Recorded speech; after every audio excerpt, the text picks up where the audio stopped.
நபி ஸல்லல்லாஹு அலைஹி வஸல்லம் அவர்கள் ஹயாத்தோடு இருக்கிற போதே தன்னுடைய பாசத்திற்குரிய மனைவி ஹஜ்ரத் ஹதீஜா ரலியல்லாஹு தஆலா அன்ஹா அவர்களை இழந்தார்கள். தன்னுடைய மனைவி ஹஜ்ரத் ஸைனப் ரலியல்லாஹு தஆலா அன்ஹா அவர்களை இழந்தார்கள்.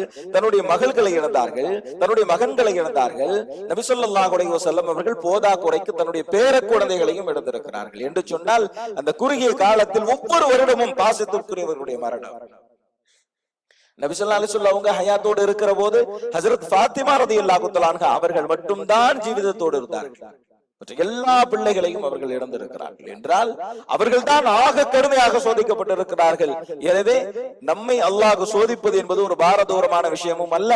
நாம் சோதிக்கப்படவே கூடாது என்று எண்ணும் அளவிற்கு நாம் உயர்ந்த அந்தஸ்தை அடைந்தவர்களும் அல்ல.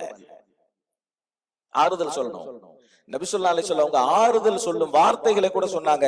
அல்லாஹு லக்கல் அஜ்ர், அல்லாஹ் ஜல்ல ஷானுஹு தஆலா உங்களுக்கு மிகப்பெரிய கூலியை வழங்குவானாக. வ அல்ஹமக ஸப்ர், அல்லாஹ் உங்களுக்கு பொறுமையை தருவானாக. வ ரஸகக ஷுக்ர், அல்லாஹ் மற்ற நியமத்துகளுக்கு ஷுக்ர் செய்யக்கூடிய வாய்ப்பை வழங்குவானாக என்று நாம் துஆ செய்ய வேண்டும். இது பறி கொடுத்தவர்களுக்கு நாம் சொல்லக்கூடிய ஆறுதல் வார்த்தைகள். இதை மனப்பாடம் பண்ணி வச்சுக்கணும். அல்லாஹு லக்கல் அஜ்ர் وألهمك الصبر ورزقك الشكر.